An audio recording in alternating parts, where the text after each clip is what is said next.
கேள்வி கேட்கிறாரு. நாடாளுமன்றம் அது கோவிலா தான் பார்க்கக்கூடியவர் பிரதமர் மோடி. ஏன் இதுவரைக்கும் எந்த விதமான வார்த்தையும் தெரிவிக்கல, இது தொடர்பா எந்த கருத்தும் தெரிவிக்கலன்னா அப்ப அவங்க கேள்வி கேட்க தானே செய்வாங்க. புலனாய்வுல என்ன கருத்து வெளில வருதோ அதைத்தான் அவங்க அஃபீஷியலாக சொல்ல முடியும். 19 பேசுறதுக்கு நாமெல்லாம் இருக்கோங்கிற அடிப்படையில் அது நடந்துட்டு போகலாம். ஆனால் நாமளும் எதுக்காக பேசுகிறோம் அப்படின்னு சொன்னால் இது பொதுமக்களுக்கு ஒரு விழிப்புணர்வு வரணுங்கிறதுக்காக பேசுகிறோம். இந்த மாதிரி ஒன்று நடந்திருக்கு. ஒரு நிமிஷம், இல்லை 19 இங்கே யாரும் பேசல, எல்லாருமே அவங்கவுங்க ரெஸ்பான்சிபிளோட தான் நம்ம பேசுகிறோம். நான் திராவிட முன்னேற்ற கழகம்ங்கிற கட்சியுடைய பேனலில் பேசுகிறேன். மரியாதைக்குரிய தோழர் மார்க்சிஸ்ட் கம்யூனிஸ்ட் கட்சியின் பேனல் பேசுகிறாரு. அவர் ரவி வேணா 19 பேசலாம், நாங்கள் 19 பேசலை. சரி சொல்லு.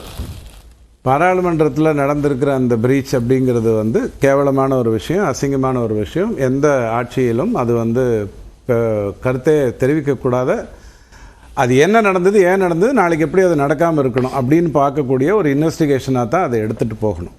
ஆனால் 2001 இந்த மாதிரி ஒரு விஷயம் நடக்கும்பொழுது சுஷில்குமார் சிண்டேவுடைய ரெசிக்னேஷனை நம்ம கேட்கல.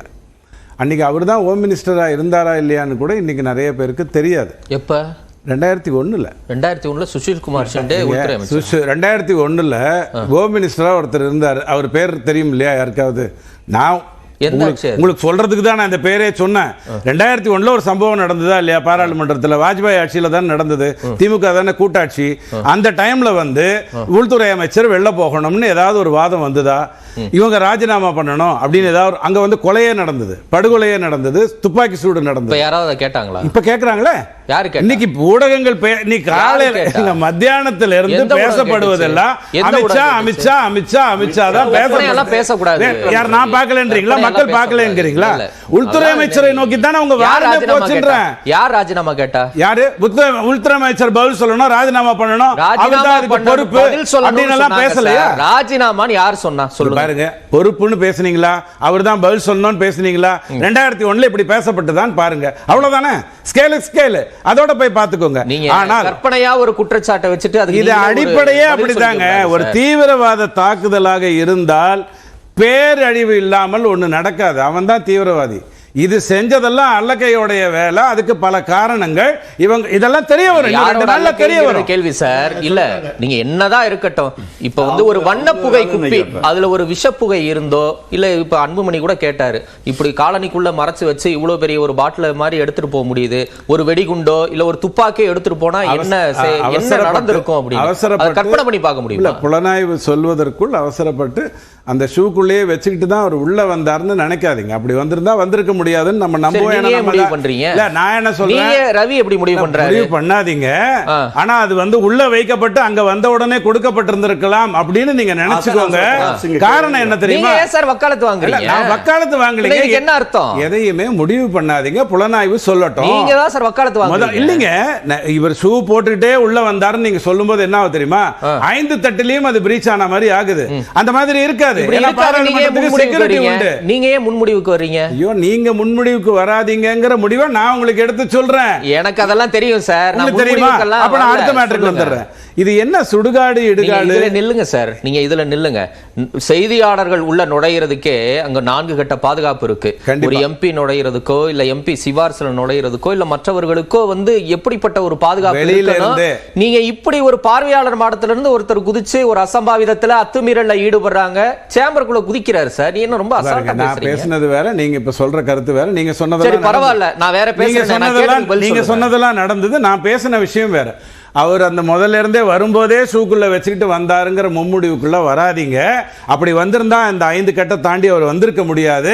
அந்த இடத்துல இருந்து ஏதாவது ஒண்ணு அவருக்கு கொடுக்கப்பட்டிருக்கும்ங்கறத உங்களுக்கு ஒரு கருத்தா எடுத்து வைக்கிறேன். ஒரு நிமிஷம் இருங்க, இது ரொம்ப தவறா இருக்கு. இப்ப அந்த காட்சியில நீங்க பார்க்கலாம், உள்ள அவர் ஷூக்குள்ள இருந்து எடுத்து தான் அந்த வண்ண போய் குப்பி எல்லாம் உள்ள இருந்து அவர் எடுத்து போடுறது தேவையில்லை சார். அது தேவையில்லை. அது அவங்க அவங்க விசாரணை நடத்தட்டும். நீங்க ஒரு கருத்து நேரத்தை கடத்துறீங்க ரவி. நீங்க நேரத்தை நான் ஒரே ஒரு வரியில முடிச்சிடுறேன். அவர் அங்க வந்ததெல்லாம் ஷூக்குள்ள வச்சுக்கிட்டு தான் அவர் பெரிய பாம்பு போட போறாரு, 100 வருடங்களுக்கு உன்னுடைய பேர் இருக்கும் அப்படின்னு எல்லாம் ஒயிட் வாஷ் பண்ணி தான் அவரை கொண்டு வந்திருப்பாங்க. ஆனா புஸ்வானம்ன்றது தெரிஞ்சிருக்காது. ஏன்னா இது அலிபி, அல்லக்கை பண்ணது, தீவிரவாதி பண்ற வேலை இல்ல. யார் பிரைன் வாஷ் பண்ணி கொண்டு வந்திருப்பா? பிரைன் வாஷ் யார் பண்றா? கர்நாடகால கடந்த 15 வருடங்களாக இன்ஜினியரிங் மாணவர்களை மட்டும்தான் ISIS தொடர்பாளர்கள் என்று பிடிக்கப்பட்டிருக்காங்க. யார் பாஸ் கொடுத்தா? யாரு? பாருங்க, திரும்பவும் சொல்றேன், அவர் வீட்ல யார்? திரும்பவும் சொல்றேன், ஒரு வழக்கு பாருங்க. இடி காரர் ஒருத்தர் லஞ்சம் வாங்குறாரு, கொடுத்தது திமுக டாக்டர்னு நீங்க பார்க்க கூடாது. கொடுத்தது யாரா வேணாலும் இருந்துட்டு போட்டான், அவர் வாங்கினது தப்புன்னு பார்க்கணும். அந்த மாதிரி இந்த இடத்துல நீங்க என்ன பார்க்கணும்னா, யாரை வைத்துக் கொண்டு இதெல்லாம் பண்ணாங்க. நான் உடனே சொல்லட்டுமா, அத்தனை விஷயங்களும் இந்துக்கள் பேராகவே இருக்கா? எல்லாமே கரெக்டா தானே செட் பண்ணிருப்பாங்க. தீவிரவாதி உருவாக்குறதுல இந்து என்ன முஸ்லீம் என்ன, கெட்டவன் தானே, அயோக்கியம் தானே, அவனை உருவாக்குறது என்ன பெரிய விஷயம்? அதை பண்ணிட்டாங்களா? ஆனால் வாழ் நெற்றியோடு, வெறும் நெற்றியோடு ஒரு பெண் அங்க இருக்காருங்கிற கருத்தை புலனாய்வுல பாப்பாங்க. அவங்க யாரு, இவங்க பின்னாடி இருக்கிறது என்ன, இந்த விஷயங்கள் எல்லாமே புரியல. நீங்க புலனாய்வு பண்ணும் போது கீழ்த்தரமான வாதம். இல்ல நீங்க அப்படிதான் சொல்லிடாதீங்க. ஏன்னா நீங்க எம்பி எம்எல்ஏ தேச விரோதிகள், விசிட்டிங் பாஸ் கொடுத்த ஒரு எம்பி தேச விரோதி. நான் லஞ்சம் கொடுத்த திமுக டாக்டர் அப்படிலாம் சொல்லல.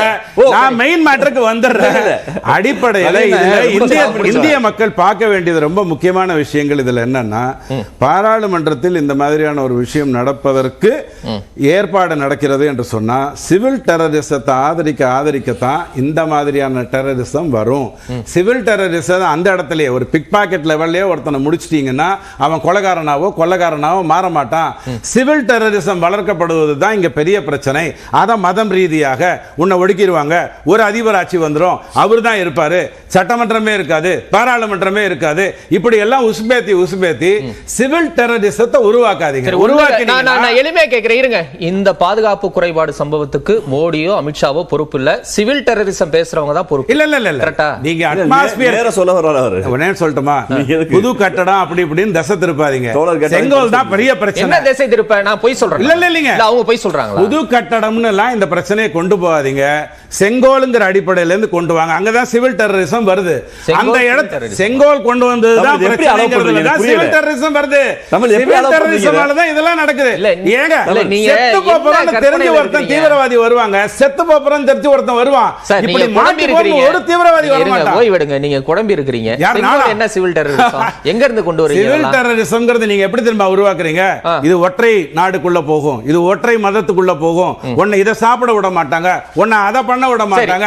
இப்படி பேசி பேசி பேசி உருவாக்கப்படுற இல்லனா அந்த தீவிரவாதி மாட்டிப்போங்கிற ஒரு எண்ணம் இருந்துன்னு வச்சுக்கோங்க, சத்தியமா தப்பு இருக்கு. நன்றி, நம்ம தொடர்ந்து பேசலாம். நான் வரேன். திரு பொன்ராஜ் ரொம்ப நேரம் காத்திருக்கிறாரு. திரு பொன்ராஜ், இன்னைக்கு நாடாளுமன்றத்தில் நடைபெற்ற இந்த அசம்பாவிதத்தை எப்படி புரிஞ்சுக்கலாம்? பாதுகாப்பு குறைபாடுன்னு அதை அணுகணுமா, இல்ல அதை கடந்து வேற ஏதோ அசம்பாவிதம் நடக்கல அப்படின்ற லெவல்ல நம்ம நின்று பார்க்கணுமா?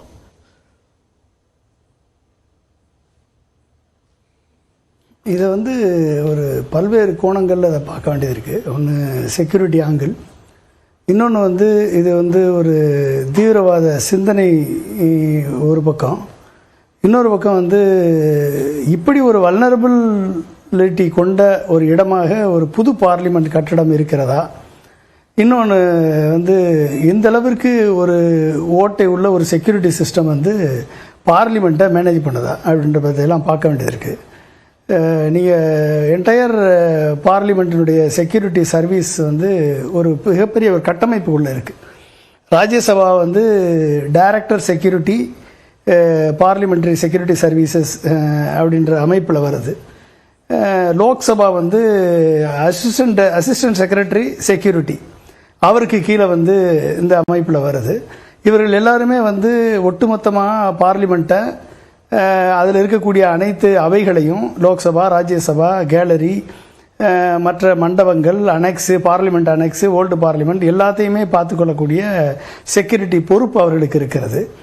இதை தாண்டி அவர்களுக்கு coordination with Delhi police, Indian Tibetan border police force, CRPF, IB, NSG, இப்படி அப்புறம் விஐபிக்கு செக்யூரிட்டி கொடுக்கக்கூடிய அனைத்து ஃபோர்ஸோடையும் கோஆர்டினேட் பண்ணி அதுக்குன்னு ஒரு ஸ்டாண்டர்ட் ஆப்ரேட்டிங் ப்ரொசீஜர் அவங்க கொடுத்துருக்காங்க. இத்தனையும் தாண்டி 5 அடுக்க பாதுகாப்பையும் மீறி ஒரு 2 சாதாரண நபர்கள் பிஜேபி எம்பி கொடுத்த அந்த லெட்டரை வைத்துக்கொண்டு 5 பாதுகாப்பு அமைப்பையும் மீறி காலில் சூழில் ஒரு கேனிஸ்டர், கேஸஸ்னால் அது லிக்விட் ஸ்டேட்டாக இருக்கும், ஓப்பன் பண்ண உடனே அது கேஸாக மாறலாம், அதுக்குன்னு ஒரு சின்ன மெக்கானிசம் இருக்கும். இத்தனையும் கொண்ட ஒரு கேனிஸ்டரை ஒரு 5 அடுக்கு பாதுகாப்பு கொண்ட ஒரு சிஸ்டம் ஃபில்டர் பண்ணாமல் எப்படி விட்டது என்பது ஒரு மிகப்பெரிய கேள்வி. இது மிகப்பெரிய vulnerability, security whole, security breach.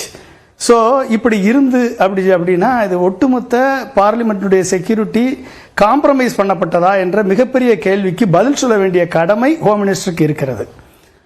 ரெண்டாவது, அடுத்த கேள்வி என்ன அப்படின்னா, இது ஏற்கனவே போன பார்லிமெண்ட் அட்டாக் நடந்த நாளில் இது நடக்கிறது. அது மட்டுமல்லாமல் இதுக்கு ரெஃபரன்ஸ் கொடுத்து உள்ளே வந்தவர் பிஜேபியினுடைய எம்பி. ரெண்டாவது, இதில் என்ன அப்படின்னா, ஒவ்வொரு கேலரியில் இருக்கக்கூடியவர்கள் இப்போ ப்ரெஸ் ரிப்போர்ட்டர்ஸ் எல்லாம் போனால் ப்ரெஸ் கேலரியில் இருந்தால் மட்டும்தான் நோட்ஸே எடுக்கணும். வேறு எந்த கேலரியில் இருந்தால் கூட நோட்ஸ் கூட எடுக்கக்கூடாது. அந்த அளவிற்கு அவர்களுக்கு கட்டுப்பாடு உண்டு. எந்த கேலரியிலையும் இவர்கள் லேப்டாப்போ, பேக்கோ, ஹேண்ட்பேக்கோ, புக்கோ, போஸ்டரோ எதுவுமே எடுத்துகிட்டு போகக்கூடாது. அப்போ இந்த அளவிற்கு ஒரு பாதுகாப்பு பலப்படுத்தப்பட்ட பார்லிமெண்ட்டுக்குள்ள ஒரு கேனிஸ்டரை எப்படி கொண்டு போயிருக்க முடியும்? இப்போ மிஸ்டர் ரவி கூட சொன்னார், இந்த 5 அடுக்க பாதுகாப்பை மீறி அவர் போயிருக்க முடியாது, உள்ள யாரோ கொடுத்துருக்காங்க அப்படின்னு சொன்னார். சரி, அப்படியே வச்சுக்குவோம். அப்போ 5 அடுக்க பாதுகாப்பு அவ்வளோ ஸ்ட்ராங்காக இருக்குது, ஸ்ட்ரென்த்தனாக இருக்குது அப்படின்னா உள்ள இந்த 2 பேருக்கு கொடுத்தது யாரு? லோக்சபா ஸ்பீக்கர் கொடுத்தாரா, இல்லை லோக்சபாவுடைய செக்ரட்டரி கொடுத்தாரா, இல்லை டைரக்டர் கொடுத்தாரா, செக்யூரிட்டி ஏஜென்சி கொடுத்தாங்களா, இல்லை எம்பிக்கள் கொடுத்தாங்களா, இல்லை யார் கொடுத்தது? அதை இது இத்தனை கேமராக்கள் உள்ள, சிசிடிவி கேமராக்கள் உள்ளதை கண்டுபிடிக்கணுமா இல்லையா? சரி, இது என்னன்றதை அந்த விசாரணை வளையம் கண்டுபிடிக்கட்டும், அது பார்க்கட்டும். இதில் இன்னொரு பொலிட்டிக்கல் ஆங்கிள் என்ன ஆங்கிள் அப்படின்னு நீங்கள் பார்த்தீங்க அப்படின்னா, ஒட்டுமொத்தமாக நீங்கள் பாருங்களேன். இப்போ அந்த பாராளுமன்ற கட்டடத்துக்குள்ளே பிரைம் மினிஸ்டர் இல்லை, ஹோம் மினிஸ்டர் இல்லை, ராகுல் காந்தி இருக்கார், மற்ற எம்பிக்கள் இருக்காங்க, சபாநாயகர், லோக்சபா சபாநாயகர் இருக்கார். யார் இருந்தாலும் ஒரு எம்பிக்கு ஆபத்து ஏற்பட்டாலும் இது ஒரு மிகப்பெரிய ஆபத்து, பாராளுமன்ற ஜனநாயகத்திற்கு ஏற்பட்ட மிகப்பெரிய ஒரு பேராபத்து இது. அப்போ இந்த கேசியஸ் லிக்யூடு ஒரு விஷ வாயுவாக இருந்து யாராவது இன்றைக்கு உயிரிழப்பு ஏற்படக்கூடிய நிலை ஏற்பட்டால் ராகுல் காந்தி பக்கம் அந்த புகை போகுது, அந்த புகை மொத்தமாக போகுது. இப்போ இதில் போகிற அனைத்து எம்பிக்களும் இன்றைக்கு மூர்ச்சையாகி மயங்கி உயிரிழக்க வேண்டிய நிலை ஏற்பட்டால் இன்றைக்கு எந்த சூழ்நிலையை இந்தியா சந்தித்திருக்கும்? ஒருவேளை இது ராகுல் காந்திக்கு விடுக்கப்பட்ட எச்சரிக்கையா, உன்னைய பாராளுமன்றத்துக்குள்ளேயே நாங்கள் உன் உயிருக்கு ஆபத்து ஏற்படுத்துவோம் என்று எச்சரிக்கையா என்று ஒரு நோக்கில் விசாரிக்க வேண்டும். இரண்டாவது என்ன அப்படின்னா, என்ன பயங்கர